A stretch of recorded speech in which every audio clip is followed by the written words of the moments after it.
Welcome everyone to part 2 of Alberta Explorers Evening, exploring our fine province virtually through the eyes of various authors in Alberta. It's been a very great evening so far, and I'm very excited about this part 2 session with Chris Fisher and Dale Leckie. Before we get started, I want to do a quick land acknowledgement. Today is Truth and Reconciliation Day, and that is a very historic thing for Canada.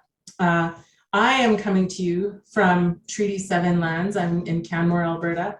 And in the spirit of respect, reciprocity, and truth, I honor and acknowledge the Canmore area known as Chewakchin-Chin-Kudibi, translated in Stoney Nakoda as shooting at the willows, and the traditional Treaty 7 territory and oral practices of the Yarhe Nakota, the Stoney Nakoda, comprised of the Bearspaw, Chiniki, Wesley First Nations, as well as the Tsuut'ina First Nation and the Blackfoot Confederacy, comprised of the Siksika, Piikani, and Kainai.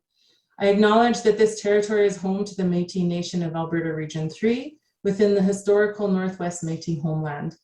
I acknowledge all nations who live, work, and play and help us steward this land and honor and celebrate this territory. Today and all days, I feel immense gratitude for all of the stewards of the land that came before me and enable me to live the life that I live. And I encourage you now to just take a moment to mentally, in your own mind, acknowledge the treaty lands that you may be on. So without further ado, I'll introduce our two amazing speakers and authors for the evening. Chris Fisher is a best-selling author, filmmaker, and television host. I mean, he really gets around. Chris has a diverse portfolio of accomplishments, including Birds of Alberta, one of the best-selling books ever published in Alberta. And if you don't have a copy, why? You should go out and buy it. Like, it has to be on your bookcase. Other titles include Mammals of Alberta, Reptiles and Amphibians of Canada, Birds of New York City.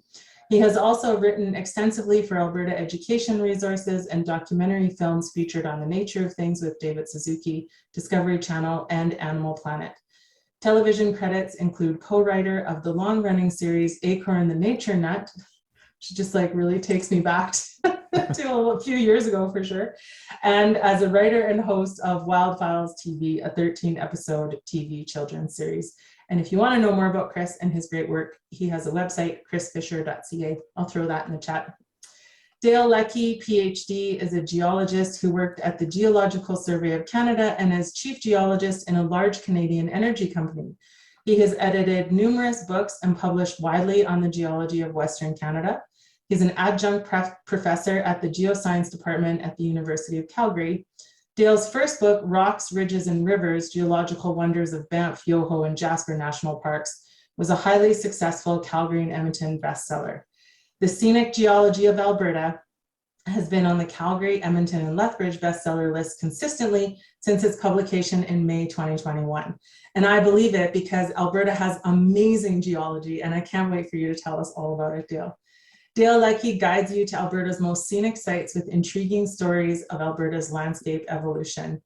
Welcome, Chris and Dale. Thank you so much. I'm excited about learning about the interface of wildlife and geology. So Dale, I think you're going to start. Just think, as you're sitting there watching this presentation, about all the Alberta landscapes that you know. Think about the rugged mountains, Waterton, Jasper, Banff, Kananaskis country. And then think about the foothills. They're not quite as rugged, but they're pretty spectacular. Then go a little bit further east or far east, and you go into the prairies and you see badland terrain. You see a very different landscape. Then go north into the boreal forest, where most of the landscape, not all, is covered by large trees, conifers and deciduous trees, the boreal forest. So just think about that. And think how diverse that landscape is. Think of the processes that operate there: extreme temperatures, extreme aridity, extreme rainfall events, thick snows. That's got to affect the wildlife that lives there. And that's what Chris and I are going to talk about today. We're going to look at landscape. It's not going to be a lot of imagery. We're going to have a free discussion about the landscape and how it formed and what the animals that live there. And you can make your own conclusions at the end, whether landscape is, the geology in the landscape is controlling the animal distribution. I'm pretty convinced, since Chris and I started communicating month and a half, 2 months ago about this, I've been getting more and more excited about that relationship. So I wrote the book, The Scenic Geology of Alberta, a roadside touring and hiking guide. So I take people to look at the geology of the province. Now, we're not going to talk technical here at all. We're just going to look at landscapes. And Chris will interject when I show some of the animal shots. So here we've got rugged mountains in Waterton Lakes National Park. And living there, Chris. Well, we just heard about grizzly bears in the previous session, and we wouldn't be able to talk about Alberta wildlife without mentioning grizzly bears, of course, one of the most iconic species in the entire world. And certainly we're fortunate to share the landscapes with them. And what I like to say about grizzly bears is that when you are in grizzly country, no matter how imposing the geology and the strata is, always in the back of your mind, you're thinking grizzly bears, and what fortune we have to share the landscapes with them. And who are the grizzlies sharing the landscape with? Well, a whole bunch of other things, but elk, of course, like grizzly bears, previously occupied most of the province. Since the Europeans showed up, the ranges shrunk to the areas that we kind of conceive of them as, in the national parks, in the mountains, and in places like Elk Island. But just like the grizzly bear, which is now reoccupying some of those areas of its former range, elk, certainly their center is in our mountains and foothills, but we're finding them out on the open prairie near Jenner, Alberta, around Medicine Hat, the Cypress Hills. You're probably, if you're living in Alberta, you're probably no more than an hour or two away from an elk breathing right now. Alberta was covered by up to 4 kilometers of ice during the last glaciation, only 20,000 years ago. The ice melted, all sorts of terrain was created. And we have knob and kettle terrain. And the name doesn't matter, but knobs and kettles, potholes and shallow hills. And that's got to have an influence on some of the wildlife. Hey, those look familiar. Yeah, I think this is from a tweet celebrating brown ducks. We have extraordinarily colorful ducks, but let's give some credit to some brown ducks as well. We've got some redheads here, which without redheads, and some teals. These are female ducks, and we want to give them a little bit of credit because oftentimes they're overlooked, but they don't overlook the Alberta landscape. In many of these areas, the knob and kettle terrains, there's so many little potholes that it's the breeding factory of ducks for the entire North American continent. That's why we see organizations like Ducks Unlimited putting so much money into these areas and helping out the conservation cause locally. I was really hoping you'd say breeding factory of these ducks, because that little line or phrase caught in my mind. So it won't be the last buzzword I throw out there, whether they make sense or not. I don't have one for a leopard frog though, but certainly we have good numbers of amphibians. Northern leopard frogs tend to be found in the southern part of the province in oxbow lakes. And we'll probably talk a little bit about the formation of our major prairie rivers and how they're constantly changing, constantly winding and unwinding, and creating habitat for all kinds of species, and including northern leopard frogs in some of these backwater channels. So you leave the mountains, you leave the knob and kettle terrain, and you go into the prairies, eastern Alberta, south and eastern Alberta, and it's a badland terrain. And here's canyon badlands that we see in Milk River Canyon. And I truly think this is one of the most spectacular sites we've got in Alberta. And many people have heard me say, I think it rivals the Icefields Parkway, especially on a blue sky day. And there, what do we see? We see rattlesnakes, and I did see rattlesnakes the last time I paddled the Milk River Canyon back in the 90s. And back then, folks, you could actually put your canoe in the Milk River at the Aden Bridge in southern Alberta and take it out at the Gray Tech Ranch in the United States, in Montana. Well, you can't do that anymore, so I guess I'm old enough to have had that experience, but of course, since 9/11, there ain't no way you were paddling across that area, and it's very remote, very difficult to get to. But the rewards in that area for rattlesnakes and lizards, and there's a mountain shorthorn lizard in that kind of area, And of course, yucca plants. And of course, the landscape is, and painted turtles in that area as well. Marvelous, marvelous landscapes. And we'll probably talk a little bit about the formation. Oyster beds, like ancient oyster beds down in those areas as well. Phenomenal things.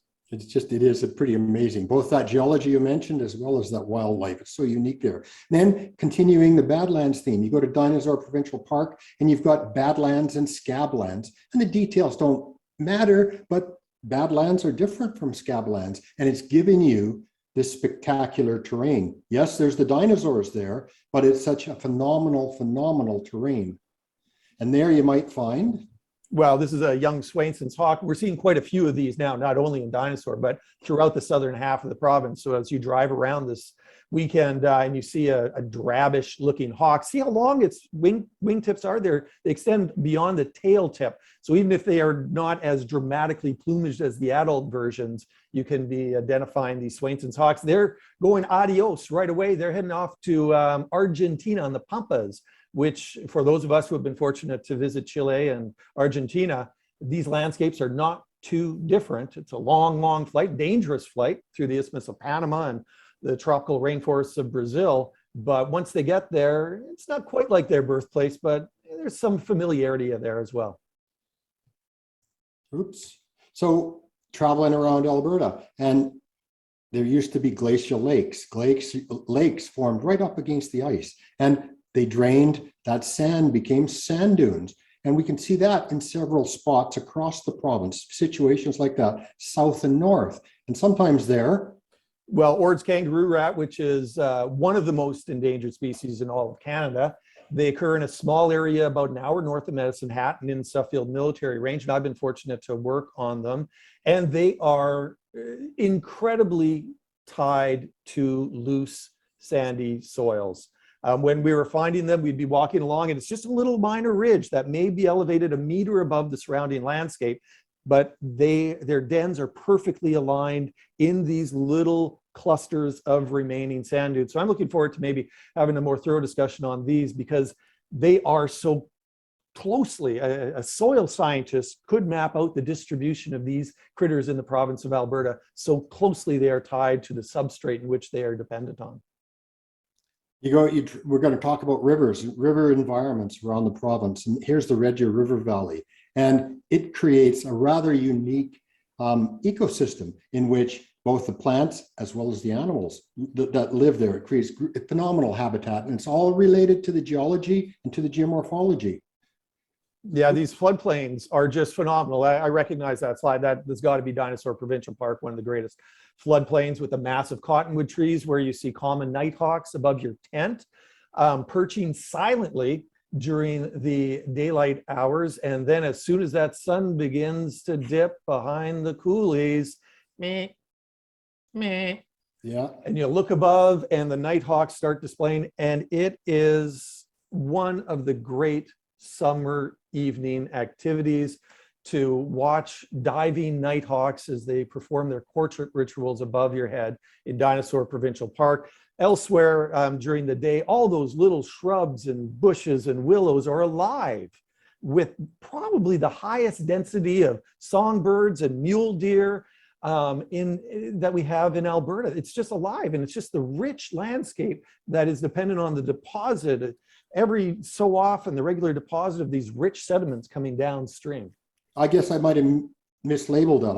I called it a white. Oh, that is a whitetail. Look at the scrawny ears. I was busy waving my hand. Oh, sorry. I just reading the slides. And all these photos, the animal and the bird photos are all Chris's, just so everybody knows.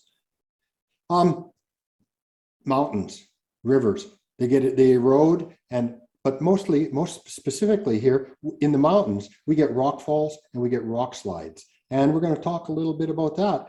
Here is Kananaskis Provincial Park, which the sign calls it a rock glacier, but it's not really a rock glacier, it's something else. But that's a different story. But this guy was photographed next door at Ptarmigan Cirque, I believe, or Arethusa, but they're all there. This is, of course, a pika, call it a pika if you want, but they kind of sound like peaks. They are, of course, very closely tied. And I think once we're finished with the images, we'll kind of go into greater detail about pikas and rock slides, because it is just such a, and there's marmots. This is a yellow-bellied marmot that's found in Lumbrick Falls area and up in the Porcupine Hills, close to the Hit Smashed In Buffalo Jump is an excellent place. Also the Milk River Canyon. Their counterpart up in the high elevation mountains is a hoary marmot. So they're the whistlers. They're the one that we hear on Whistler Mountain in Jasper and places like wherever you see big rocks accumulated there, they're sunning themselves up there. And I do recognize those sandstones as coming from Lundbreck Falls, like you said. And I mislabeled that marmot, but I'll live with it. You go north, you go to the boreal uplands, and you go for perhaps Swan Hills. And Swan Hills is capped by an ancient river gravel, but that's another story as well. But in the boreal uplands, you may find something like this. Ooh, yeah, those were photographed not far from the Swan Hills this year up near Fox Creek Grand Prairie. And this is young saw-whet owls. And that boreal landscape, relatively flat for most of it, the plains, rich soils, you get this dense forest that just comes alive for a very short period of time with migrant birds and non-migrant birds. And saw-whet owls, these young ones, they're kind of a mix of migrant and locals. They'll undergo short distant migrations out of the boreal down to areas of southern Alberta, the northern United States. But it is such a densely populated area for bird life. And these birds, you know, they leave Colombia and Peru and Costa Rica to come up to these areas of northern Alberta to breed. So their passport says Alberta on it if they would be such thing, even though they probably would speak Spanish because they spend most of their life down in South and Central America. But these areas are so vitally important for these neotropical migrants. And that's such a great photo. So it gives you a flavor of the landscapes that we've got across Alberta and the diversity of the species, the animal species, the bird, as well as the mammalian and the reptilian species that live there. And that's what Chris and I are going to talk about. I didn't have any pictures of Chris's books, but in the communications that Lynn has sent to you, they're all listed and they're all shown there. So I'd recommend you pick them up. Some are still in print, some are in their 16th or the 20th edition.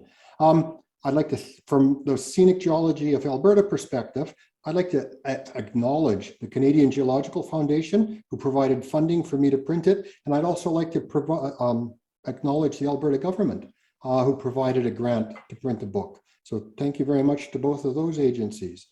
So that was the slides to give you a flavor of Alberta. And stop to share. There we go. So it's over to you, Chris. Well, let's start off with a bang, and probably the biggest bang, whether it's geology or wildlife in the province, is these rock slides. So as we touched on, you know, places like Rock Glacier in Kananaskis, you know, various places throughout the areas. If you do any hiking, and in fact, prior to this Zoom call, we had a quick one a couple of days ago when Sarah shared a story about hiking in Table Mountain and Castle. And that was the very first mountain I ever climbed as a 10-year-old kid. There's a little summer camp down there that I went to.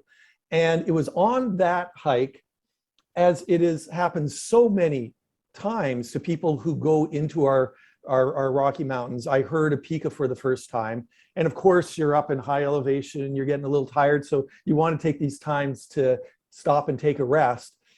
And the pikas and the golden mantle ground squirrels and the hoary marmots emerge from this tangle of rock, these talus rocks.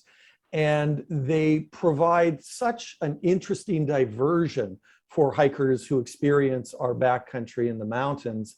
And they are only found in these rock slide areas. You go 100 meters into the forest. They occasionally may run in there to grab some grass, but they are so closely tied to these very isolated, very hazardous, very dangerous, very, very short-lived. I don't know. Tell us more about the longevity of these, the hazards. I mean, this is a crazy ephemeral geology in a lot of ways. So both of them, I think two examples that you could visit to see where the pikas live and occur. One was instantaneous. It was the Frank Slide, 1903. The Frank Slide took place in the Crow's Nest Pass. And on middle of the night, it came down, it destroyed most of the town or half of the town of Frank, killed more than 90 people. But from our perspective, it created this topography irregular topography. It's got these giant blocks, these small blocks of limestone. And the slide, we don't know exactly why it occurred. There's probably half a dozen reasons. It's all geological processes, mountain building, where you get thrusting. The rocks were bent and folded over in one another, making them weaker. It's just such an unstable area. And then multiple glaciations over the last couple of million years steepened that slope. What triggered it? There's all sorts of stories and theories about that. Was it the coal miners? Was it freeze-thaw action? Was it rainfall? Doesn't matter. It happened and it was disastrous.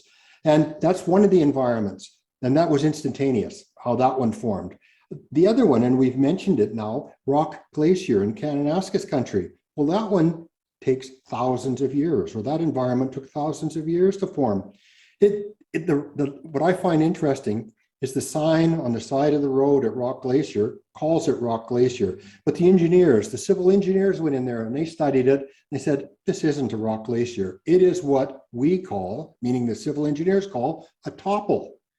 I love that name, T-O-P-P-L-E. And so a topple is just what the name sounds, just rocks would fall over. Freeze-thaw action forces sedimentary beds apart, they become unstable, and they fail.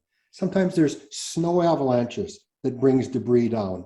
And every time that happens in that environment, we get talus coming down. We get rocks stacking up one on top of another with spaces between them. And between those spaces is just the ideal habitat for the pika to live. There's enough fine grained material that comes down and works its way through the little pore holes in the rocks that we get soil forming. And the soil is where the vegetation grows. And Chris's picture that we showed one of the pika with some of the grass or some of the vegetation that it had in its mouth. So that kind of sets the stage for the pika habitat. Chris. Yeah, with all that sort of stuff, one of the things that I realized when I used to work in glaciated country is how long soil formation takes. I mean, it's not an instantaneous thing. So what you may say is because of the violence that happens with these events, there's probably a lot of dust that's created as well. And would that promote quicker soil formation than in, you know, let's say a landscape where a glacier is retreating and, you know, just hard rock is being exposed? That takes centuries sometimes for grass to take hold. So in a, you know, a talus landscape, perhaps the grasses can take hold quicker. Yep. And so, you know, every time it rains or when there's snow melt, there's always fine debris that makes its way through the holes in the rocks. And that fine debris finds little low-lying areas where it can accumulate. And that's what becomes the soil on which that vegetation, the mosses and the shrubs and the alpine vegetation starts to grow. And that's what the pika is harvesting, right? Well, that's right. And certainly in these areas, because they're relatively small, they're bordered by vegetation. So through wind and other means, they would get seeded pretty quickly. And we talked about really small material. I want to talk for a minute about really big material. One of my favorite pika and hoary marmot locations is Mount Edith Cavell. And there's a very big rock that came from that area. And well, I think today is actually a pretty good day to talk about that particular big rock that's very famous. And that'll lead us into some erratic discussion, I think. Yeah, I think that's really a good lead into that. So Mount Edith Cavell, it's such a pretty and beautiful place. And then it all leads to the big rock, the Okotoks erratic. The Okotoks erratic originated from Mount Edith Cavell in Jasper National Park. So during the maximum of the last glaciation, I'm going to generalize, 20,000 years ago, there were two ice masses. There was the Cordilleran coming from the mountains, ice mass, and there was the giant Laurentide ice sheet. The ice sheet was up to 4 kilometers thick. There was an avalanche in Mount Edith Cavell, and it deposited debris onto one of the valley glaciers. That valley glaciers carried those probably hundreds of millions of tons of material out onto the Athabasca Glacier, into Hinton, and then that valley glacier bumped into the giant Laurentide ice sheet. It didn't have anywhere to go, but it was buttressed and forced to go south. So it couldn't kick out to the east. It couldn't go east because that other one was just so big. And so it flowed almost where the edge of the Rocky Mountain foothills are, all the way down to Montana. So we find these giant rocks, small rocks, big rocks, in between size rocks that originated from Mount Edith Cavell. And they're spread across a trend that's 1 kilometer to 20 kilometers wide. And the most famous one is Big Rock, Okotok. And you mentioned the appropriateness of talking about Okotok today, and for where we're honoring, it's not honoring, where we're respecting and remembering past transgressions. Well, Okotok is Blackfoot word for rock or big rock.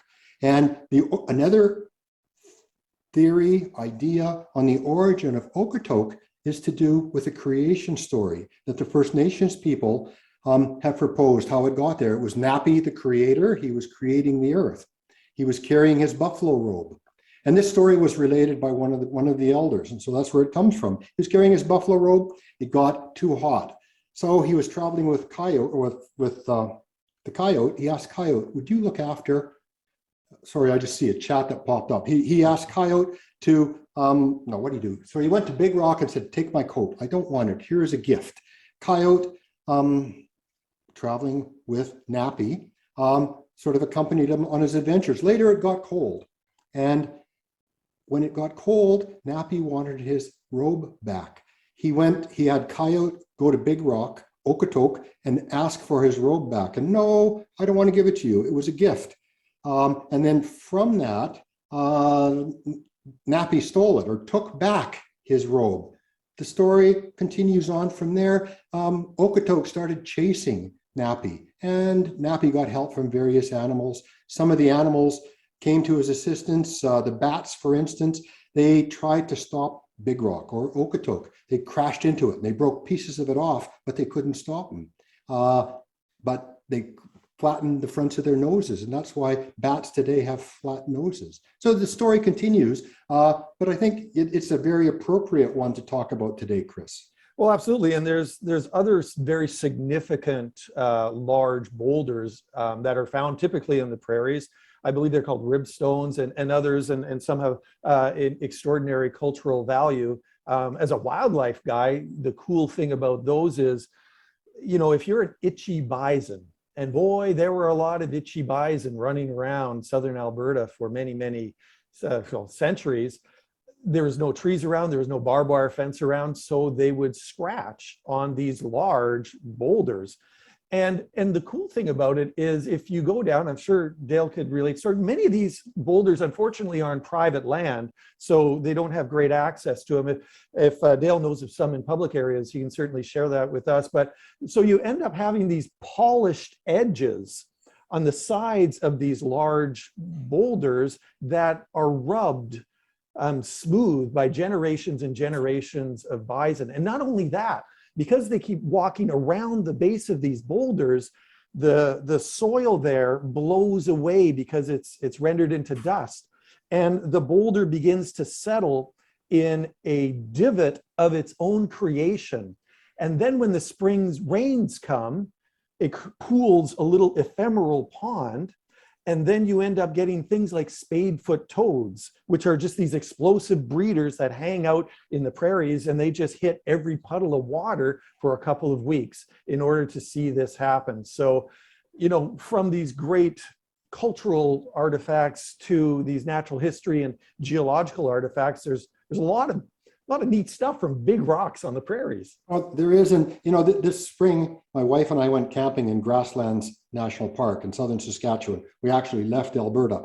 And one of the interesting things, the reason I bring that up is the bison have been reintroduced recently to that park. And one of the highlights of the trip was watching the bison rubbing themselves up against all the big erratics that were there, just like you're talking about. So if you want to go see some of these erratics that have been rubbed by the bison, there's lots in Calgary. Nose Hill has some. There's Head Smashed In Buffalo Jump, about 1.5 kilometers away from Head Smashed In Buffalo Jump is a rock, a giant rock that came from Mount Edith Cavell. There is the pit around it that Chris just mentioned, and it's been smoothed on the bottom part. So they're all over the province. We're lucky to have a few places you can find them. Don't trespass. That particular rock, I photographed it. That is the westernmost range of spadefoot toads in the province. So if you hit it right, you could hit spadefoots in there. Now, since we're on the prairies, let's talk a little bit about prairie rivers. I was born in Lethbridge, so I really have a great appreciation for the prairie landscapes and have worked a great deal in the prairie landscapes. And we're talking, of course, about the South Saskatchewan River, the Red Deer River, the Bow River, the Old Man River, the Milk River, certainly. And when you drop down from the flat plains into them, even to this day, it takes my breath away. As a wildlife person, if you look at the distribution of certain species like golden eagles, which require cliff faces, rattlesnakes, which require areas, well, they're going right now to spend the winter in dens, and their dens are almost always on the rims of these southern prairie rivers, and Dale will explain what those features are, but they need to get underground because it gets really cold down there, and they got to get down, a couple of meters, and they can't dig their way down. So they either rely on geological forces that are present in the area, or sometimes a convenient badger, but most time the big dens are these crevices that are created by the very active geology in these areas. So that's really interesting, because the areas you just talked about, where the snakes live, it's in our badlands. It's in the mauvais terrain, which the La Vérendrye's called it in the late 1700s. Badlands. It's just French. My French is horrible, but that's when they first described it. You couldn't travel across it. Difficult to travel across. It's no good for agriculture.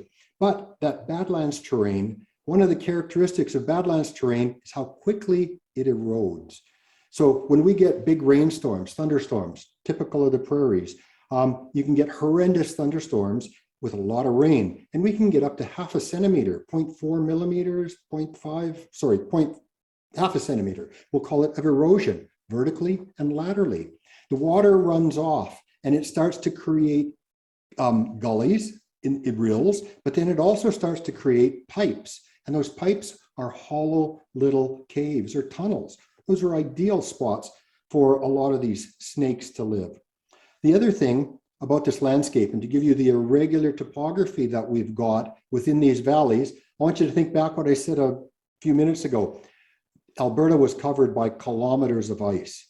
Northern Alberta, 4 kilometers. Calgary, 1.5 kilometers of ice. That's a lot of ice. That's a lot of weight. And when the ice melted, the prairies lifted up.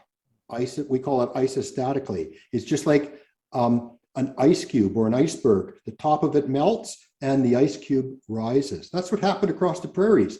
And then we had the glaciers pulling back. There were deep meltwater channels cut by glacial lakes that became abandoned. But the landscape's rising. And the rivers, the North Saskatchewan, the Red Deer, the Old Man, they are cutting down into that deep landscape. And rivers meander from one side to the other. They deposit on one side of the river course, they erode on the other side. Where they erode, the banks become unstable, and as a result, you get rock slides, landslides occurring. And those landslides create irregular topography, which the snakes can live in and survive as well. Well, absolutely, yeah. And without them, the snakes would not exist. And if you look at the distribution map, they're actually, all the dens, they can't go more than 3-4 kilometers from each of these dens. So if you destroy some of these dens, and the dens, of course, are slipping away on occasion and new ones are being created. So it's a very dynamic landscape. Well, let's, we're having a great time here chatting, but we need to cover more of the province. Let's head up north just a little bit and visit some of these areas of Knob and Kettle and some of the larger hills a little bit further and closer to Edmonton for those of us tuning in from Edmonton. There are places like Elk Island National Park, which, when I lived in Edmonton, I'd visit quite a bit. And if you notice as you're driving out there, you're gaining, it's not like driving to Banff where it's very noticeable elevation, but you're going up the entire time. And once you get up there, of course, it's all very forested, it's not farmed. And Elk Island is part of the Beaver Hills. And from a wildlife standpoint, very well named because Amos Buche, which is I believe that's the Cree name for, someone will correct me, I'm sure, for the Beaver Hills, because of all these smallish little pocket lakes and ponds, it created a tremendously valuable area for beaver, and of course influenced the establishment of Fort Edmonton not too far away. That was on the North Saskatchewan River. So maybe talk a little bit about why that area of central Alberta has all these little pockets and lakes and forests, and it's very, very lush. Yeah, that's it's such a beautiful area, and it's what I like about Elk Island National Park. It's so close to Edmonton. And so people can see it on a day trip, or they can go camping there for a while. But again, it's the glacial story. Edmonton was covered by 3 kilometers of ice. Elk Island was covered by 3 kilometers of ice. And the ice had what we call some ice streams. Some of it would flow really fast, maybe 100 meters, 200 meters a year. But that was on the side of Elk Island National Park. And that gave you smooth terrain. If you're from Sherwood Park, or if you know Sherwood Park, that's some of that smooth countryside. East of Elk Island Park, if you go towards the Chipman in that area, it's really smooth. But Elk Island National Park, Beaver Hill Lake, Cooking Lake, was all built on a topographic high, probably 60 meters high, bedrock high. And then when the ice started to melt, a giant block of ice became stranded on that topographic high, and it just nowhere to go. So it literally, I like to use the word rotted or stagnated in place. And so the ice is filled with debris, dirt, meaning clay, silt, sand, mud, and it's on the top. And then it starts to shuffle, it starts to shift, and it goes like that. And eventually all the ice melted, and we were left with this irregular topography created by that ever-shifting dirt, which was clay, silt, mud, boulders. And that's what gives us the topography. And some of the last that we see in Elk Island National Park, rolling subtle hills. And in some instances, the last blocks of ice to melt left depressions. And those depressions are where we see some of the lakes today. And so the Beaver Hills, that's such an appropriate name for that area. Beavers, and we talked about the birds that lived there before, the elk, the bison that they reintroduced there. That's kind of that topography, knob and kettle terrain. And maybe you're not from the Edmonton area. If you're from Calgary and you're driving south, let's say go to Claresholm and drive east a ways, all of where the windmills are, you're going to come into another area where it's knob and kettle terrain.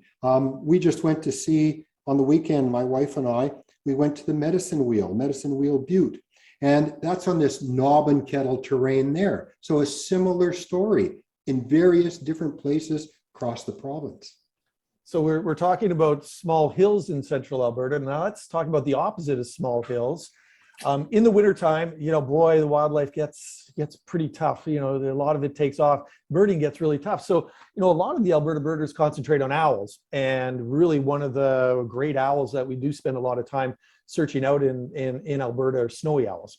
And they like really flat, open places. There's areas northwest of Edmonton in Morinville area that's really, really flat.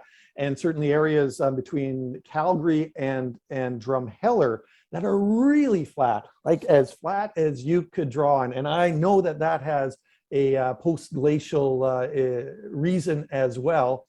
And so the snowy owls would not have been hanging out there 20,000 years ago. But tell us, what are we seeing when it's the flattest areas?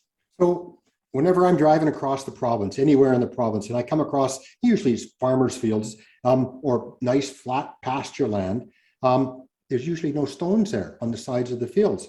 And what those are the locations of old glacier lakes. So I want you to remember again, 3 kilometers of ice, Edmonton. Further north, 4 kilometers. Calgary, 1.5 kilometers of ice. Next time you go outside, look up and try and picture 2 kilometers of ice above you. Well, when that ice melted, something had to happen. Well, in various places across the province, we had these giant glacial lakes being formed up against the ice. We had topography, land surface to the one side, probably the south. We had the ice to the north, and these lakes formed. And that's what gives you that, Edmonton is so flat. And there's probably 15 meters of silt and clay in Edmonton, except where the river valley is. Go north to Morinville. That's an old glacial lake. On your way to Drumheller, some of those flat areas, glacial lake topography again. So it's again related to that glacial story, and it creates that ideal habitat for the snowy owls that you just mentioned. Absolutely, that's so cool that you're birding on the bottom of the glacial lake. Let's finish off here by going to the boreal forest, and it's great. I mean, we talk a lot about the boreal forest with the huge lakes that are there, but perhaps the most important species of wildlife up there is the caribou, and it's in the news a lot. And caribou, one of the reasons why they're so endangered and quite frankly, on the way out, is because they are dependent on fen and bog landscapes that are dominated by lichens, both arboreal and terrestrial lichens. And these are fairly common in certain places in Alberta. Not a lot of things eat lichen. So, traditionally the moose wouldn't get in there, and there wouldn't be a lot of competition from other species. They do stuff that no other species can. They deal with snow very well. They'll deal with those conditions. And they take advantage of these very inhospitable fen and bogs. I'm sure I'm sure Sarah's walked through bogs. I've walked through bogs, and they're nasty because they're a wetland. They're a wetland with trees, and if you dug down a few inches, that would fill up with water instantly, and there's sphagnum, peat. Very interesting geology, very different from what we've been discussing. Very, very different. And I'm not even going to say the word glacial, not very much anyways, but a lot of the places where we have these fens, where we have these bogs, where we have these marshes, it's wet. And the water is flowing through them very, very, very, very slowly. And peat is accumulating. Plants die, sink, peat accumulates. Well, why isn't the water draining away? Well, part of the reason is those where a lot of those fenlands and a lot of those bogs exist are where we have Cretaceous age. So rocks, I'm going to say 70 to 90 million years old at the surface. And those were from old seas, old oceans that occupied Alberta at the time. And so in northern Alberta and in northwestern Alberta, we've got hundreds of meters of this marine shale, marine mud rock. Mud doesn't drain very, very well. I said the north, I said northwest. You go to Fort McMurray area where we have caribou area as well. A lot of that fen and bogland is in that really poorly drained ancient Cretaceous seaway material. And that's where I've seen it, up in the town of Peace River, on the Peace River, all those shales and the fens in there. Or as you go further west towards Grand Prairie, the same type of thing, same situation. There's more to it, but that's one good way to start and to think about it, Chris. I'm going to throw you a curveball, because when I was very, very young, one of the first field jobs I ever had was to go to the Caribou Mountains. And I'm pretty sure most of the people listening here have never heard of the Caribou Mountains. It's to the west of Wood Buffalo National Park. And it's different from what we've been discussing because it's elevated. We took a float plane in and we landed, I believe, on Margaret Lake. And it was all stunted black spruce, and it was even permafrost.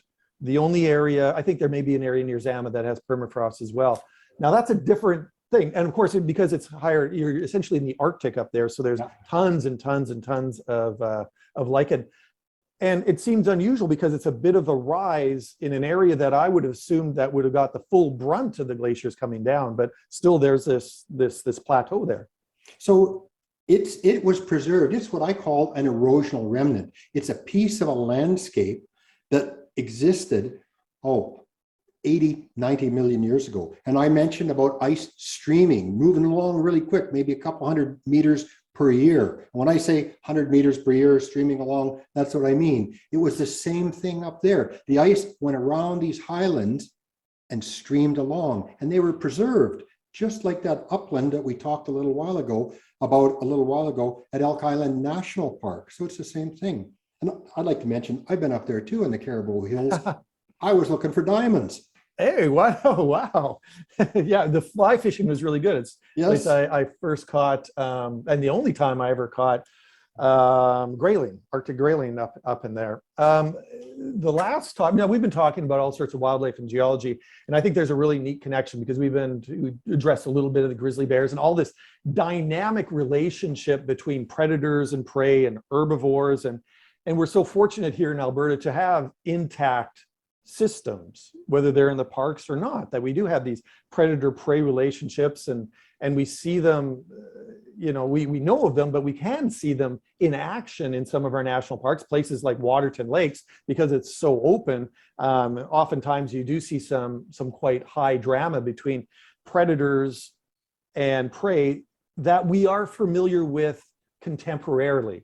Yeah. But one of the differences between wildlife and geology is we don't tend to think of wildlife, you know, changing too much, because certainly in our lifetime, the composition is pretty static. But in comparison to geology, you just go back a little bit in time, and the predators and the species, they're all completely different, even though the landscape may have been relatively similar. And you tell a great story of an area down by the St. Mary's Reservoir, close to my hometown of Lethbridge, on Wally's Beach, where you came across a whole bunch of predators and prey, but none of them are still kicking around. Yeah, no, Wally's Beach, every time, what's my favorite place to go? And I change my mind every day. But today, my favorite place to visit is going to be Wally's Beach. So Wally's Beach is on a reservoir, or on a reservoir along the St. Mary River in southwest Alberta, northeast of Waterton, southwest of Lethbridge. And the only time you can really go there, you go to Wally's Beach, they built a brand new campground. It's beautiful. But to see what we're going to talk about here, you go in late winter or early spring when the reservoir is low. So I recommend you check out the hydrographs that the Alberta government, the federal government have to watch for low water. I'm just trying to do a water level curve, because otherwise it'll be too high and you won't see it. What you've got there are mammoth tracks, woolly mammoth. You've got camel tracks. You've got horse tracks, muskox, and you've got fossils. You've got bones of lots of those organisms. But there's also what the archaeologists have reported is you've got stone tools from First Nations people, the first explorers to North America, that were hunting these animals. And so they found butchered horse, they found butchered camel, and they found the tools that were used to butcher them. And then they found proteins on some of those tools, meaning tools, I mean axes and scrapers. They found proteins on them that they could relate to the horses and either camels or muskox. They weren't sure on the latter two. So it's such a neat and interesting place to visit. So we've got mammoth, we've got camels. Camels originated in North America, migrated around the world, and became extinct. Horses, we had small horses. They became extinct, and then the Spanish brought them to North America. Muskox were this far south, and others as well. And then there were scimitar cats, which were related to the saber-toothed cats. We found those there. And the age of those of when the early North Americans were hunting was 13,300 years ago. And all of those animals we don't find in Alberta anymore. Why, Chris? Well, that's a pretty loaded question. There's many factors, no doubt, that led to the extinction of these species. I mean, the landscape was not too different 13,000 years ago as it is today. We're not talking about continental drift back to the time of the dinosaurs when Alberta was down in Florida. Climate is all pretty similar. There certainly was some climatic changes that occur, and some people would say that they played a part because it contributed to some change. But certainly, as your story suggests, that the first peoples who came to North America or to South America or to Australia or to New Zealand hit the megafauna relatively hard. There's these new predators on the landscape, and there does seem to be a trend worldwide that wherever people showed up, they hunted, of course, the largest animals, which would have the biggest reward, and perhaps that had a part to play in combination with climate change and other environmental factors that come to play as well. So I think that's a great story, and it's perhaps a really appropriate way to end this first part of our discussion in acknowledging the role that geology plays with wildlife, and how both of those have really, for as long as people have been in Alberta, have influenced the way that Albertans view the landscape and view themselves and view their own lives. You know, it was very direct back in those early days, certainly with the saber-toothed cats and the woolly mammoths, but it still is very important to this day. And we see it, of course, over the last couple of years with the amount of people going to our natural areas and feeling the sense of wonder in not only the wildlife, but the landscapes. And it really has informed the character of the place that we call home. And it really is one of the reasons why we do call this place home. Yeah, I agree with you on that. You know, when we go out, we're always looking for places where nobody else is exploring. And when they're all crowded, and I get annoyed, but then I get annoyed and I think, no, I forget that. I said, no, they're getting out and enjoying nature just like I am. And I really do like to see people exploring this province. And it doesn't matter what vehicle they do, you know, what their interests are. When I say vehicle, it could be birds, it could be landscape, it could be art, whatever. So no, I agree. No, it's a beautiful community that is forming, and it is making Alberta a very unique place in the world.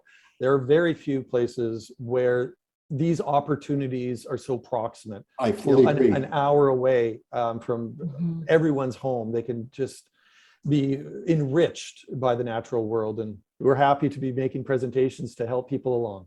Yeah, I fully agree. Thanks, Chris. So Sarah, over to you. Oh, this is amazing. Like, I mean, I have so many ideas flowing through my mind after listening to your discussion. And, you know, one of the things that really comes forward for me is the time scale of how we perceive our reality. So in a previous life, I worked at the Tyrrell Museum, and I was really struck with how the scale at which I considered Alberta was in the millions of years. And then as a wildlife biologist, the time scale in which I perceive Alberta, I mean, working with grizzly bears is maybe 20 years, maybe 50 or 60. And what I had never really considered before, and I think the two of you have done a really great job in helping us understand, is how that geologic time scale is actually responsible for creating the habitats that our current wildlife species are reliant on. And as we enter or continue to exist in this era of climate change, we start to see a lot of those habitats shift. And that really struck me when you were talking about pikas at the very beginning, and even rattlesnakes too, right? Like there's like these natural events that kind of change the availability of habitat, like rock slides, or, you know, sinkholes are changing in the Badlands with rain. But there's also this major shift of climate change happening at the same time. And I just wondered, I know it's a very loaded, huge topic, but I just wondered if each of you could just speak for a few minutes about how climate change is affecting how you perceive the work that you do with the geology and the wildlife in Alberta. And I'll also at this time invite people to put questions in the chat, and I'll start moderating your questions as well. I would say that climate change operates on a different, and nobody's going to agree with it, not everybody will agree with me. It operates on a different scale than a lot of the geological processes we've been looking at. Being a geologist, one of the things I've seen and observed studying rocks around the world as well as in Alberta is climate is forever changing. It gets hotter, it gets colder, it gets drier, it gets wetter. And I take that perspective when I go exploring, and sort of, you know, I've been in Alberta all of my life, and you can see my gray hair, so you know that's been a long time. And, you know, I've seen that the temperature's been rising some. And so that creates certain conditions, some of the species that Chris might talk about, maybe they're going to move north, maybe they're going to move to the west. That's kind of how I look at it. The time scale is just unbelievable. Climate change has always been, or climate has always been changing. And we're going through it now quite dramatically. I don't know what's going to be the future. We're going to have to wait and see on that one. Chris. Well, I can't really add too much, but you're certainly correct. Climate has always changed, and I think it's probably fair to suggest it's changing a little bit more rapidly. And certainly in the field, you do notice that some species are taking advantage of it, even since the publishing of Birds of Alberta in 1998, which is 22 years ago. So I am also quite an older Albertan, though I have no gray hair. Oh, very good. But many of the maps, for instance, in that book, which were pretty accurate back in the late 90s, are no longer accurate because in many cases we've seen the expansion of species. White-faced ibis may be the most dramatic example in the province. When we wrote white-faced ibis in 1998, it was pretty much restricted to Pekauki Lake. Pekauki Lake is down where Dale showed those sand dunes, right down by many berries, and that's the only place they occurred in the province. And now they're all the way up through Edmonton, quite common. I get tweets, I got several tweets this week about people seeing white-faced ibis way over in the province. So, when you do study and you do start to be able to read the natural landscape, particularly with wildlife and wildflowers, you get emotionally involved and you can start seeing changes. I'm certainly not equipped to be able to scientifically validate all the observations that I make, but you do see things. You do see things like the aforementioned caribou, which is a cold dwelling species. It needs snow. That's what it's all about.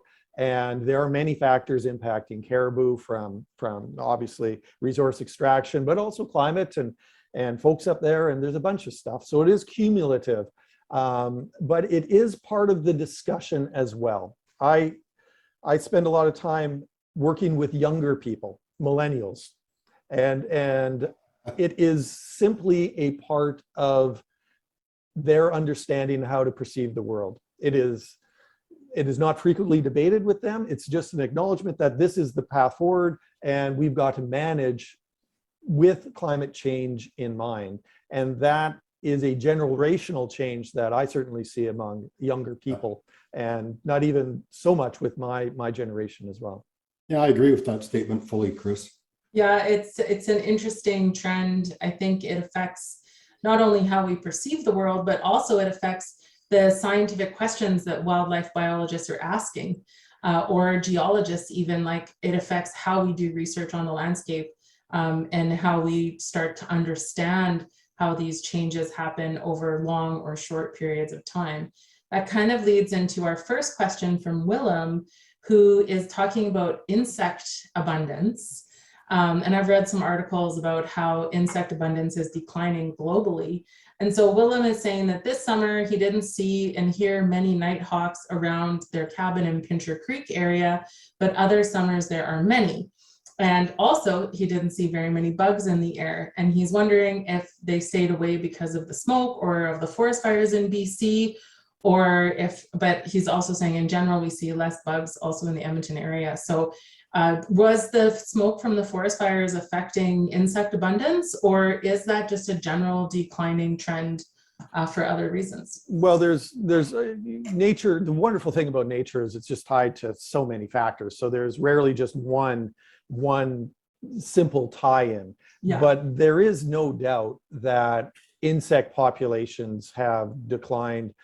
Even in my relatively short period of driving around the province, boy, I had to clean my windshield a lot more than I do nowadays. I spend a lot of time in the prairies, and used to have grasshoppers just coating your vehicle as you drove through certain areas, and that's not nearly the way it is now. There's a lot of contributing factors, but there's no doubt that the efficiency of modern day pesticides, it really it really takes things out. And some of the work that I do surveys in cultivated croplands, and there's just no bugs. Like, they are really efficient at removing bugs and insects, which of course, feed and contribute to the ecosystem wealth that we have. And when you look at species like common nighthawks, which is a bug-eating bird, things like barn swallows, very common bird that's on every barn, but those are now listed as species at risk federally. Yeah. And many bug-eating birds are showing the steepest, what way am I going? Steepest declines. The steepest declines that we have in Canada, and are being listed.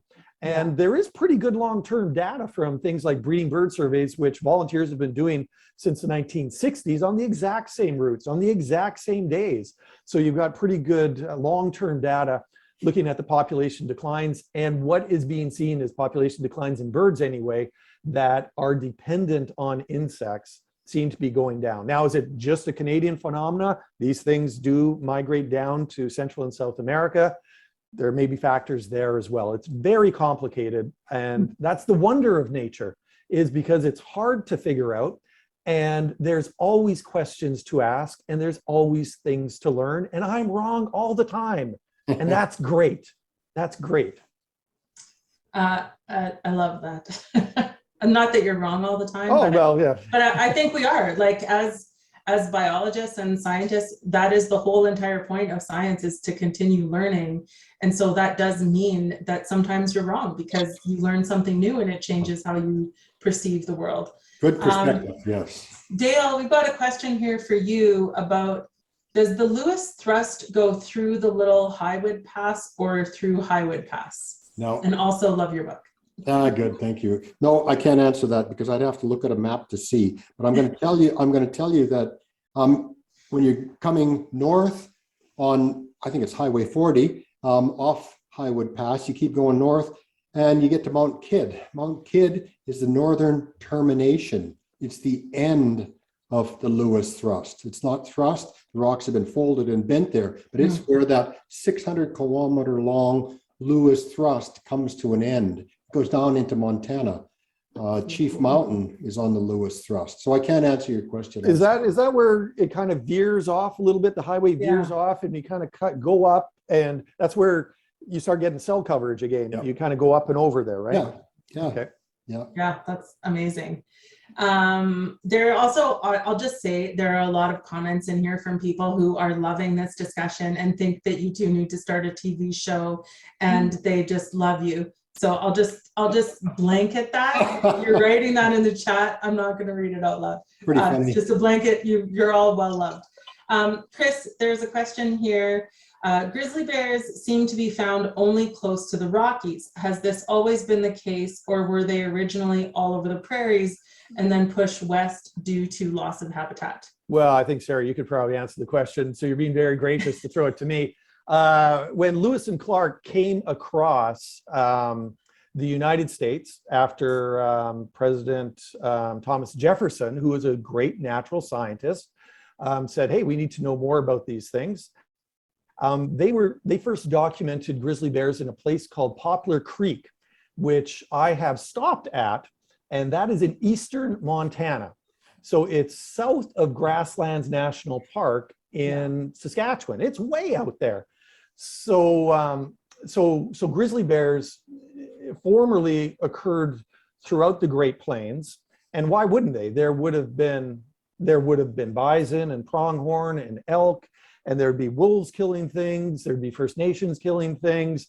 There's certainly many routes, and there certainly would be areas that they would be able to hibernate. It'd be very interesting if they formerly dug into these prairie river valleys, slopes, and maybe there's historic grizzly bear dens dating back to the 1900s. The last prairie grizzly bear, I believe, was killed not far from Many Berries, Alberta. I think we've mentioned Many Berries. Whenever we have nature talks, we talk about Many Berries a lot. There's a lot of cool stuff there. It's cool stuff, and there's like 15 people in Many Berries. The abandoned church there used to have the skull of that plains grizzly bear on display with a couple of dried flowers in it. And I think that was in the 1930s or something. And so they crept back where people weren't. Yeah. And now, as Sarah certainly can share, they're starting to re-expand their range into places like the Milk River Ridge. I wouldn't be surprised if they get to the Cypress Hills at some point in the future. Yeah. But this is a very dynamic, difficult discussion about co-managing these species with ranchers, and it's very convoluted, but it's a very interesting discussion for the 21st century. Yeah, it's also all about connectivity, right? Because obviously the landscape has changed a lot since prairies were out on the plains. So they tend to move through river valleys to go east. But, you know, highways and farms and all kinds of industrial development and communities definitely change what that landscape looks like as your grizzly bear walking across it. But they have actually started to find grizzly bears in eastern Montana that are hibernating out on the grasslands again and spending 12 months of the year out on the grasslands. So as long as there can be coexistence between people who live on the grasslands and grizzly bears, it's very possible that they can start to reclaim some of that eastern range. Yeah, I have a question on grizzlies, and either of you. So I spent part of my childhood growing up in Swan Hills, and there was the Swan Hills grizzly. How is that related to the grizzlies that we know today? So there are still grizzly bears in Swan Hills. I can't remember what the latest population estimate is for Swan Hills. Do you remember, Chris? Like it just came out 30 I or can't 50 remember or what the something. number It's is. not huge, but It's not a lot. 30 or 50 or something like that. Yeah, but the Swan Hills is completely isolated from any other grizzly bear population in Alberta. And so part of the Alberta Grizzly Bear Recovery Plan right now is to try to find ways to connect that Swan Hills population to other populations nearer to Hinton, further west. But I'm amazed that there are still grizzly bears around the Swan Hills. That's a pretty highly industrial impacted landscape. And it just kind of shows how resilient bears actually are. As long as you're not actively killing them, Yeah. you know, they tend to do pretty well. They're around the Whitecourt area. I've seen them around Whitecourt. And Whitecourt's not too far from the Swan Hills. Yep. Yep, definitely. So it's not like it's very far to go. It's just that there's a lot of roads and industrial activity separating those two things. We have a question here about erratics. How can you tell if you're seeing one? I think there's one in my neighborhood that was developed in the 1950s. So all an erratic is a boulder that's been carried from one place to another by the ice. Some people say it's got to go a certain distance. Some people say it doesn't have, you know, the distance has got nothing to do with it. The ones we were talking about, Okotoks erratic, it came 1,000 kilometers probably, we'll call it 1,000 kilometers. It was transported a long ways. A lot of the pink boulders that we see in the prairies, they're granites. They're granite erratics that were carried by the glacier, and they came from the Canadian Shield in northern Saskatchewan and in the Arctic. So how can you tell? You want to see if the nature of that rock, the characteristics of that rock are similar to the rocks in the right around that area. So I'm not sure where you're from, Monica, but if you were in Calgary, our local rocks are the Pascapoo Formation. So you find these sandstones that we use for building stone. If it looks like that, then it's probably not an erratic. But if it's a pink rock, a black rock, could have came from the Canadian Shield. If it's a white to pink sandstone, maybe it came from Mount Edith Cavell. So, give us some examples, Dale, of the rocks that you found just this week at the Medicine Wheel, because I often find it's a great story that these, again, it's a theme that we're sharing tonight, that the geology of teepee rings and medicine wheels represent a voyage of thousands of kilometers. Thousands of kilometers. So at the Medicine Wheel, so many of the stones that the First Nations people there used to build it are these pink granites, but there's black diorites. And they came from the North Canadian Shield, let's say north of Prince Albert in Saskatchewan. But what I also found there, or saw there this weekend, were these limestone rocks, and they come from strip of rocks we probably have in eastern Saskatchewan, western Manitoba. And I find those really interesting. And when the rain and the snow and it melts and blows on it, they have interesting erosion patterns. So the white ones What's that? are limestones, carbonates. Yeah, he's growing lots of them. Yep. Oh, I muted them. It's okay. yeah, good. Yeah, I figured so.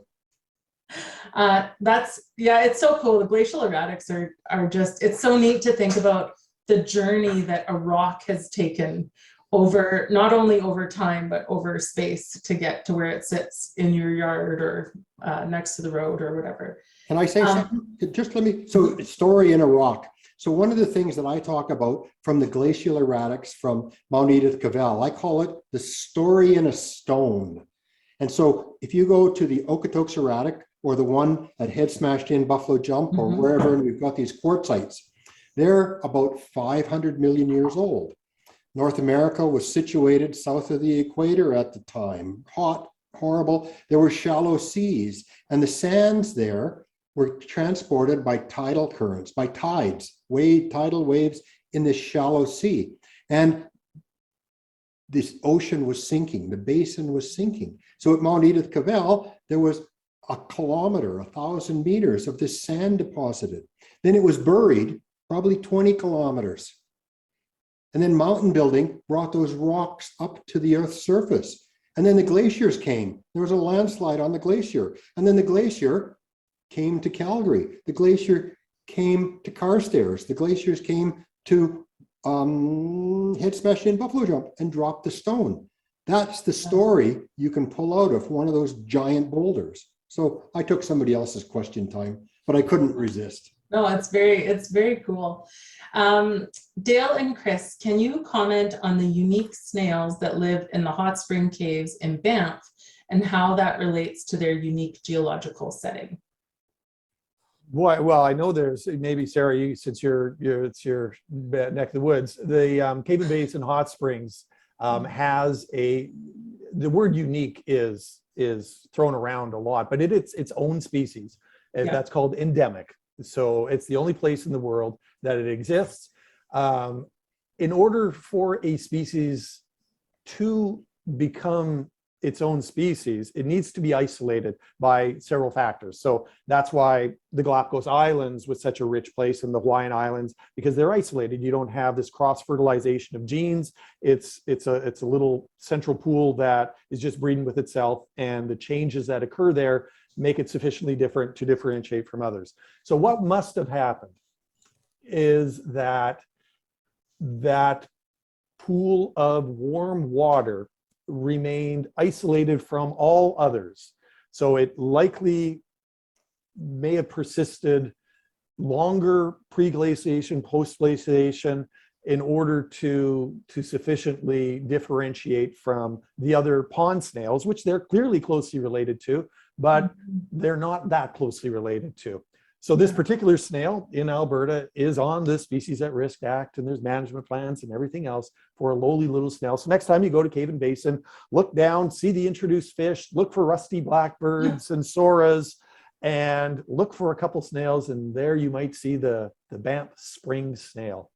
Yeah, the only thing I'd add to that is it's the temperatures, the unique temperatures that you mentioned that, and the water starts to cool off as soon as it leaves the springs. But it's also the chemistry associated with that water that helps to the uniqueness. So you've got temperature, uniqueness, isolation. You know, the chemistry, we've got limestones, calcium carbonates, a little bit of iron and sulfur in there, and it just makes it so unique. I remember there was a tourist there, came maybe 10 years ago, and that individual was going to go in the ponds because nobody was going to tell him he shouldn't do it. Well, they nailed him. The parks wardens got him something terrible. Yeah, it is not a good idea to try to go and see them up close and personal. Parks Canada really doesn't like that. And I think actually now with the renovations they've done to the Cave and Basin, I don't think you can even go into the area where there's Banff Springs snails anymore. Oh, okay. One of my favorite stories from that area, just because we're throwing stories up, in February, I was there with the kids on the little boardwalk, and I saw a snake in February in Alberta. There's a lot of it's a wandering garter snake, they're a fish-eating snake, and it just remained beneath the surface, and it was nice and cozy. It was a spa, a non-wintering Alberta snake, only possible at the Cave and Basin Hot Springs. Geology and wildlife coming together again. It is honestly one of the coolest and I think most underrated places in Banff National Park, because everybody comes to the park and they want to go to the top of something to get the big views. And obviously that's amazing. But those trails in and around the Cave and Basin, like that is actually a very unique wetland ecosystem in there. And same with migratory birds in the spring. It is crazy with birds that you can't really see easily anywhere else in the park. So if you're a birder, it is definitely a good place to go in the spring. Before you go on, let me give a shameless plug for my first book, Rocks, Ridges, and River, the Scenic Geology of Banff, Yoho, and Jasper National Parks. I've got a good section on the Banff hot springs and how the warm water originates and where it comes from. Isotope chemistry. They can tell how high the water originated from snowmelt and stuff. So I encourage people to take a look at that. That's so cool. I'm going to take a look at that. That's such a neat idea. Monica has a question about magpies. Oh, no, it's always the magpie question that comes up every time. I've been since 1998. Back then, I had a flowing mane of wonderful hair, and I've been doing CBC call-ins on birds since 1998. And people calling in from all over the province about bird questions, and there's always a magpie question. So this time, the question is, I've heard that they are relatively new urban birds. What did they do before coming into cities? Well, I'm delighted to answer this one, because I like this one too. Chris, how do I kill magpies? And I don't like that question, but this is a brilliant question. Okay, this is so magpies. Good. Magpies are very interesting. They're a generalist bird. We know that corvids, crows, jays are very intelligent birds, right? And they are intelligent because they're curious, because they're social, because they do not fear new things. So they're very curious. And they can learn very easily because they are social. One bird figures something out and it's shared among the troop. And they are not tied to a very specific habitat. So out on the prairies prior to European settlement, they'd be probably hanging around, well, First Nations communities, of course, but also on their own, taking, scavenging and just being opportunistic, being very opportunistic. And suddenly landscapes changed, but the opportunity to take advantage of 21st century people was an opportunity that they could adapt to very quickly, because they are programmed within their DNA. Unlike other birds, owls couldn't adapt. An owl can do just one thing. We all think they're wise. They're not wise. They do one thing. They pounce on mice. That's it. They can't do anything else. But magpies can, they can unlock your garbage. They can eat a bird nest. They can tease your cat. They can squawk. They can do anything. So the advantage that general opportunistic species have, while not tremendously sexy, really allows them to take advantage of changes in the environment. And that ties into a little bit what we've talked about before. Whereas many birds can't do that because they're just too specialized. Yeah. I went on a field trip when I was in undergrad university, and we were talking about magpies. And I had a theory on their origin in North America. And I said they were brought as pets by Sir Thomas Magg, who came from Great Britain. Nobody believed me. They're also, in fairness, very beautiful. And to be honest, I know a lot of people have a little bit of a hate on for magpies, but I think they're gorgeous. The way that their feathers are so iridescent. And in the wintertime, there's so few birds that are out and about and doing things. And I actually really like seeing magpies just squawking around, and teasing my dog, I think, is really funny. Question here about caribou. What may be the future of mountain caribou in Alberta? When I worked with the Canadian Wildlife Service for John Stelfach in the early 70s, there was optimism. Yes, I'm old. Well, again, I'm not the best to answer. This is, again, a very tough question. These species, for the most part, are found only in Jasper National Park, in Wilmore, and up through Grand Cache. So Yeah. mountain caribou are a subspecies of woodland caribou, and we don't have many. Within everyone's lifetime, I'm sure tuning in here, we've seen the loss of mountain caribou in Banff National Park. Yeah. About 20 years ago, an avalanche took out the last numbers, but that's what happens when you get smaller and smaller numbers. When I was a kid just starting out, I photographed and saw mountain caribou in the Moline Valley, up by Moline Lake, up on the Bald Hills, I think they're called, something like that. Yep. And saw their diggings. As you know, 20 years ago, I would see their diggings. Now that population is pretty much gone. I've seen and photographed mountain caribou down on Beauty Flats, close to the Icefields Parkway. And when you do that drive, you'll see signs, mountain caribou signs, beware of mountain caribou signs. Mm-hmm. And it's very telling because those signs are poor and faded. And so too are the prospects of those species. And again, that population down along the Icefields Parkway is down to a dozen or something. You can look it up online. There's one in the Tonquin Valley that's down to a few dozen, and then northern part of Jasper, it's down to a few dozen as well. It has to do with climate change. It has to do with people and access. It has to do with an increased population of white-tailed deer and moose, which increases the amount of predators that these things face. So it's a cumulative thing that is facing caribou, and there is a huge tide working against their future. There are a lot of very intelligent, good people trying to find solutions, maternal pens, so breeding caribou. And you can breed caribou. The Laplanders have been breeding caribou for 5,000 years. Yeah. It's not a hard thing. They're called reindeer up there, but it's essentially the same species. So we have to ask ourselves as a society, or will we be happy with penned reindeer running around our national parks? Or are we going to fight to keep them present where they are? Or are we happy if we lose and learn a story from them? Yeah, I mean, you're right. That's the question that we're faced with. And I think also the important thing to remember is that we can pen and rear caribous in a pen, but if we don't have habitat to release them to, we're basically condemning them to a life in captivity. Even if it's a big pen and it's like a natural space, if we don't have the habitat to send them back to. And so that's why habitat is as much an issue as the actual animals themselves and their reproductive rate and all that is. Where do they live? Where can they live where it's a safe place and resources are abundant? And sadly, that space is running out. Does Edmonton still do insecticide spraying with helicopters? Do either of you know that? I didn't even know that Edmonton was using insecticides with helicopters.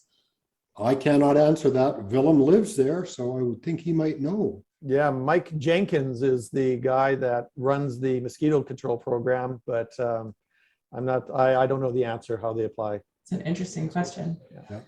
Yeah. Oh, got a question here about the feral wild horses in Sundre. No. Oh, actually, it's more of a comment. I visited west of Sundre to see the feral horses there a few years ago in June. The horses were wonderful. This is a managed forest area. There were no insects, not a dragonfly near water, no mosquitoes, etc. It was bizarre. Yeah, it is bizarre. The wild horse, feral horse discussion in Alberta is the most emotional conservation issue in the province. Yeah. Because of the romanticism involved with horses, naturally. So people feel very strongly on both sides of the issue. I only wish we could engender that level of passion for grizzly bears and caribou. If we did, the politicians and the decision makers would listen up a little bit more. You know, it's interesting, the feral horses. I spent a fair amount of time in Australia. We did pre-COVID. They have the same discussions in Australia about the feral horses and the damage that's done to the landscape and should we do something. It's almost identical as here. So I find that very interesting. Yeah, and I'm going to start wrapping up now, but I do just want to, there was somebody who is it's saying thanks for my comments about habitat because he works with Indigenous caribou. And I just want to also close the same way we started by recognizing that today is Truth and Reconciliation Day. And as one of these new tools is this Indigenous Protected Conservation Area, these IPCAs. And so these are new forms of protected areas that are being applied across Canada that are developed in partnership with Indigenous groups. And really are reconciliation in action, I guess you could say, because it is a co-management idea where Indigenous groups work with land managers and apply traditional knowledge and long-term understanding of the landscape to manage these conservation areas with an Indigenous lens that weaves together Indigenous knowledge with Western science for the benefit of wildlife. And water and all of the things. And they're very cool. And if you haven't heard of IPCAs, please look into it because I think it is the new protected area tool for all of the wildlife that we've learned about here today. And this interface, I will never go out into the forest and see how geology and wildlife, I will always look at these mountains a little bit differently now because all of our habitat has been created over thousands of years of rocks moving around and soils pushing and all of the things. So I want to thank Chris and Dale again for amazing presentation and amazing discussions. Thank you so much for your time and for your expertise. Everybody loves you, myself included. Have a wonderful evening.